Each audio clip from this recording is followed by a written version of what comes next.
আমরা তাড়াতাড়ি বেরিয়ে গেছি ন্যাচারাল ব্রিজ এক্সপ্লোর করার জন্য। অনেক সকালে উঠেছি বিচে যাওয়ার জন্য, নেইল আইল্যান্ডকে আরো বেশি করে এক্সপ্লোর করার জন্য।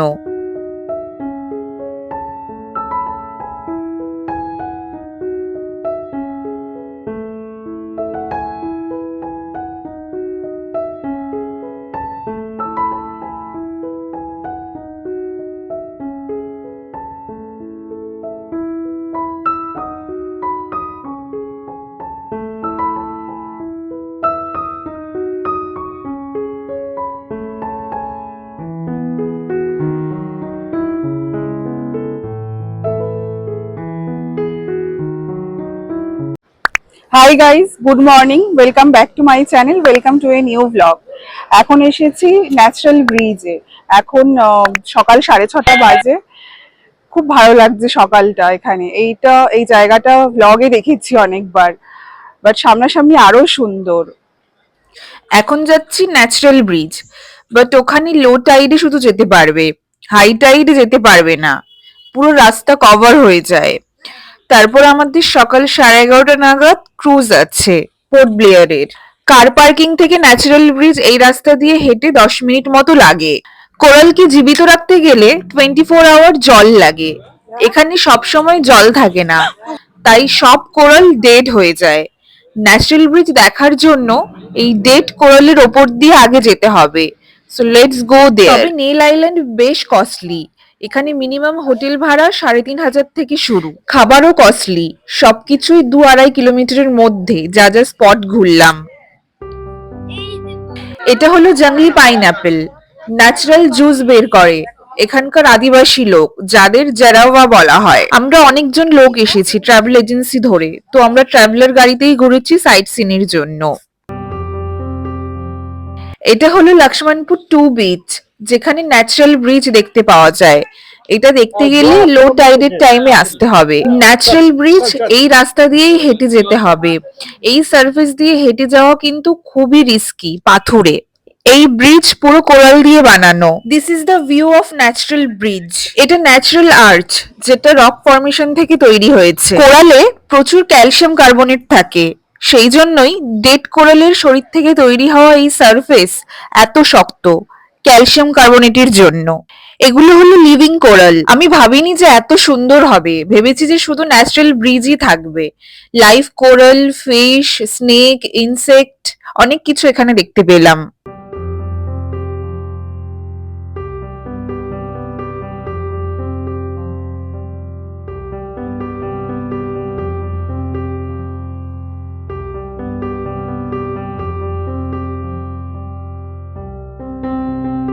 এই সার্ফেসের ওপর দিয়ে খুব সাবধানে হেঁটে যেতে হবে, কেউ যদি পড়ে যায় তাহলে পুরো কেটে যাবে। পুরো আন্দামানেই সমুদ্রের জলের রং নীল, যেটা আলাদাই সুন্দর লাগে দেখতে। তোমরা সাইট সিনের জন্য স্কুটি ভাড়াও পেয়ে যাবে, যেটা পার ডে 600 করে। দর করলে হয়তো 500ও হয়ে যেতে পারে। এই হলো ন্যাচারাল ব্রিজ, যাকে এখানে হাওড়া ব্রিজও বলা হয়। এটা দেখার জন্যই লোকে এখানে ছুটে আসে। এই যে পাথরের স্ট্রাকচার, এটাকে লোকাল লোকজন বলে থাকে হাওড়া ব্রিজ। হাওড়া ব্রিজের সঙ্গে এর কোনো মিল নেই, তবে স্ট্রাকচার দেখতে বেশ ভালো অ্যান্ড ফটোজেনিক। এখানে এলে এই স্ট্রাকচারকে পেছনে নিয়ে ফটো তোলা যায়। সাংঘাতিক রকি এই সারফেসটা। ডেড কোরাল দিয়ে এই রকি সারফেস তৈরি হয়েছে। ইনস্টাগ্রাম রিলের জন্য পারফেক্ট প্লেস। ন্যাচারাল ব্রিজ দেখে পার্কিং এর কাছে এসে গেছি। ট্যুরিস্টদের জন্য কয়েকটা দোকানের মধ্যে দিয়েই এই রাস্তাটা গেছে। ন্যাচারাল ব্রিজ এই রাস্তা দিয়েই যেতে হয়। নীল আইল্যান্ড হলো সমুদ্রের পাড়ে রিল্যাক্স করা, খাওয়া দাওয়া এন্ড এনজয় করা। তবে খরচা কিন্তু অনেক বেশি। গাড়ি করে এখন হোটেল আসলাম।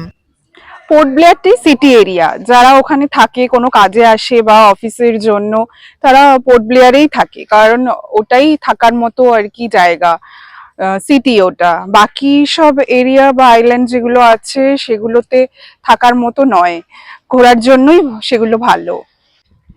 আন্দামানে যে সাইট সিন গুলো বা যে জায়গাগুলো আমরা গেছি, সব জায়গায় বলতে গেলে বিচ বা অন্য যে জায়গাগুলো আছে সেগুলোতেও জল কাদা রয়েছে, সেই জন্য স্লিপার পরে যাওয়াই বেস্ট।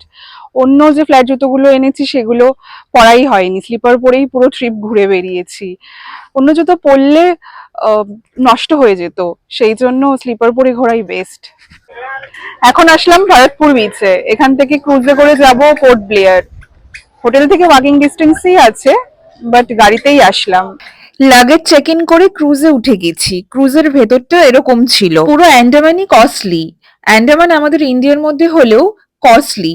এর চেয়ে কম খরচে ফরেন ট্যুর লাইক থাইল্যান্ড ঘুরে আসা যায়। এখন যাচ্ছি পোর্ট ব্লেয়ার। প্রায় 1.5 ঘন্টা লাগে নেইল আইল্যান্ড থেকে পোর্ট ব্লেয়ার আসতে। ক্রুজে উঠে বসলাম এখন, ক্রুজ ছেড়ে দিয়েছে একটু আগে। ফার্স্টে লোকজন নামলো, মাল আনলোড হলো, তারপর সব লাগেজ ফাগেজ নিল, এখন উঠে বসলাম। টিভিতে গান ফান চলছে, গান শুনতে শুনতে যাচ্ছি, আর উইন্ডো সিটে বসেছি। উইন্ডো সিট ভিউ তো আলাদাই। At 29 and I find myself wondering what did happen to the last 10. I ran away with my life, fast forward, never turn back again. এখন 1টা বাজে, পোর্ট ব্লেয়ার এসে গেছি আমরা। এখন নামবো, গিয়ে একটু লাঞ্চ ফাঞ্চ করবো, তারপর রেস্ট নেবো। পোর্ট ব্লেয়ারে সেম হোটেলেই আবার আসলাম। লাঞ্চ ফাঞ্চ করে আড্ডা ফাড্ডা দিয়ে ঘুমিয়ে পড়েছিলাম। আজকে পোর্ট ব্লেয়ারে কিছু সাইট সিন বাকি আছে, যেমন চিড়িয়া টাপু বিচ, মুন্ডা পাহাড়, সানসেট পয়েন্ট, আরো একটা দুটো পয়েন্ট। আর এখানকার মার্কেটেও ভিজিট করিনি, এখানকার মার্কেটেও যাব। দেখছো আমি শাড়ি পরে নিয়েছি, তো আমি লাদাখে গিয়েও শাড়ি পরেছিলাম, আর বিচে এসেও আমার পরার ইচ্ছে ছিল। শাড়ি তো যে কোনো জায়গায়, যে কোনো অকেশনে, যে কোনো লোকেশনেই সুইটেবল।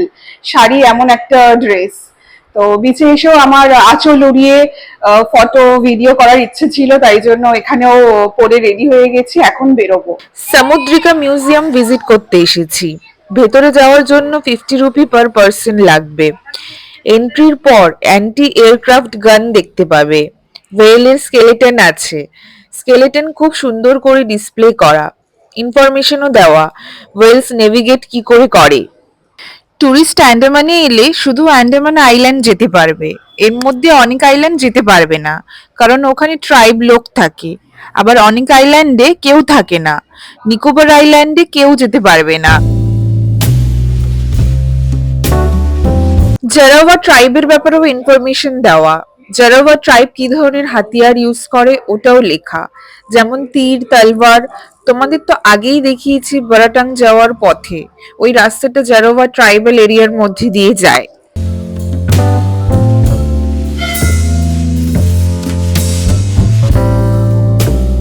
এই গ্যালারিতে এসে ডিফারেন্ট ভ্যারাইটিস অফ কোরাল দেখতে পাবে।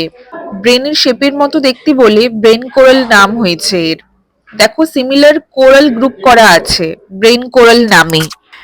ফিঙ্গারের শেপে আছে বলে এর নাম ফিঙ্গার কোরাল হয়েছে। মাশরুমের শেপের মতো দেখতে বলে এই কোরালের নাম মাশরুম কোরাল। এই কোরালটা দেখতে কলিফ্লাওয়ারের শেপে, তাই কলিফ্লাওয়ার কোরাল নাম হয়েছে। শেলস রাখা আছে, হিন্দি অ্যান্ড ইংলিশে লেখা আছে শেলস কিভাবে তৈরি হয়। এটা হলো মাদার অফ পার্লস। এটা clam, and left and right দুদিকে পার্ল আছে। গ্যালারির সেন্টারেও ওরা লার্জ শেল রেখেছে।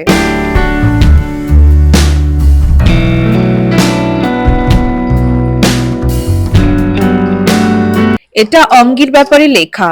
পেন্টিং দেখে বুঝতে পারছো যে ওদের কিরকম দেখতে এবং কেমন থাকতো ওরা। নর্থ সেন্টিনেল আইল্যান্ডে থাকতো ওরা। এখানে লেখা আছে ওদের প্রেজেন্ট পপুলেশন 39। ওখানে কেউ যাওয়া অ্যালাউড নয়, তবে খুব অ্যাগ্রেসিভ অ্যান্ড অ্যাটাক করে ওরা। দেখে যা মনে হচ্ছে ওদের রেড কালার খুব পছন্দ। শাম্পেন ট্রাইব, ওদের ব্যাপারেও এখানে লেখা। নিকোবরে যে ট্রাইব থাকে ওদের বলা হয় নিকোবরিজ। ওদের ব্যাপারেও এখানে লেখা আছে। ওদের ড্রেস, লাইফস্টাইল কেমন সেটাও লেখা আছে। অ্যান্ডামানি গ্রেট অ্যান্ডামানিজদের লার্জেস্ট পপুলেশন। ওদের ব্যাপারে ইনফরমেশন গ্যালারিতে লেখা নেই। ব্রিটিশদের সাথে ওদের ব্যাটেল হয়েছিল, যাকে ব্যাটেল অফ অ্যাবারডিন বলা হয়।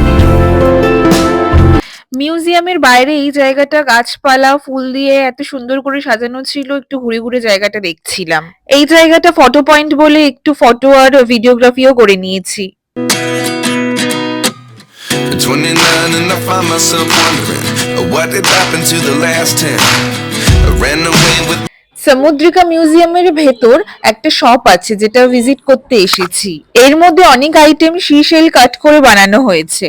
পার্ল হ্যান্ড ব্রেসলেট গুলো 350 রুপিস করে বললো, সিশেল ব্রেসলেট 100 রুপিস করে বললো, ন্যাচারাল সি পার্লস গুলো পিস 450 300 এরকম বললো। প্রাইস স্টার্ট হচ্ছে 100 রুপিস থেকে, সাইজের উপর এগুলো ডিপেন্ড করছে। মিউজিয়াম ক্লোজ হয় 5:15 to 5:20 PM and ওপেন হয় 8:30 AM। এছাড়াও এখানে ছিল নানা রকম শোপিস, হ্যান্ডক্রাফটেড ব্যাগ। শপের পাশে টিম্বার মিউজিয়াম ছিল, ওখানে আসলাম। এখানে সমস্ত কিছু টিম্বারের ওপর করা আছে। এখানে আন্দামানের সব ফরেস্টের পিকচার দেওয়া আছে। আন্দামানের ম্যাপ টিম্বারের ওপর করা। পোর্ট ব্লেয়ারে একটা মিউজিয়ামে এসেছিলাম, এখানে আন্দামানের অনেক কিছু রাখা আছে, অ্যাকোরিয়াম, জারোয়া ট্রাইবাল এখানকার, তারপর ওদের হাতিয়ার, ওদের লাইফস্টাইল, সমস্ত কিছু এখানে রয়েছে। চাটাম সমিল আসলাম। চাটাম হলো সব থেকে বড় সমিল এশিয়ার। প্রতিষ্ঠা করা হয় 1883 সালে। এখানে ঢোকার জন্য টিকিট 20 রুপি পার হেড। এখানে একসময় ট্রাম লাইন ছিল। 1890 সালে প্রথম ট্রাম লাইন এখানে হয়। ট্রান্সপোর্ট ইউজ করা হতো টিম্বার ট্রান্সপোর্টেশনের জন্য। হাতিতে টানা ট্রাম গাড়ি ছিল তখন। সেই ট্রাম লাইনের কিছু এই সমিলের মধ্যে রয়ে গেছে। 1972 সালে ডিজেল ইঞ্জিন ইন্ট্রোডিউস করা হয় ট্রাম টানার জন্য। 1991 সাল অব্দি ট্রাম লাইন অ্যাক্টিভ ছিল, তারপর বন্ধ হয়ে যায়। এখন শুধুমাত্র চাটাম সমিলেই এই ট্রাম লাইন রয়েছে। টিম্বার ট্রান্সপোর্টেশনের জন্য সমিলের মধ্যে এক ডিপার্টমেন্ট থেকে অন্য ডিপার্টমেন্টে ইউজ করা হয়। সমিলের মধ্যে মিউজিয়াম এটা। কাঠের তৈরি নানা রকম ফার্নিচার এন্ড কাঠের তৈরি নানা হাতের কাজ তোমাদের ভালো লাগবে। এখানে জাস্ট ডিসপ্লে করার জন্য জিনিসপত্র রাখা আছে। এগুলো সব এখানের ওয়ার্কশপে তৈরি করা হয়। এখান থেকে কিছু জিনিস বিক্রি হয় না। সকাল 7টায় মিল খোলে, বাট টুরিস্ট এন্ট্রি সকাল 8টা। 8টার পরে এলে লাইভ কাঠকাটা দেখতে পাবে।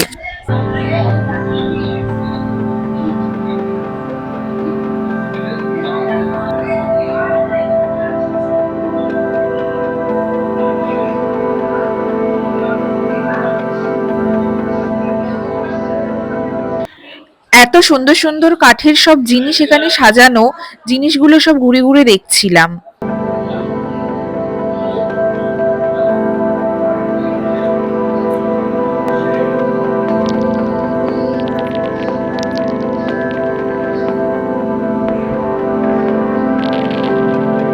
মিউজিয়ামের বাইরেটা এরকম গাছপালা দিয়ে সাজানো ছিল।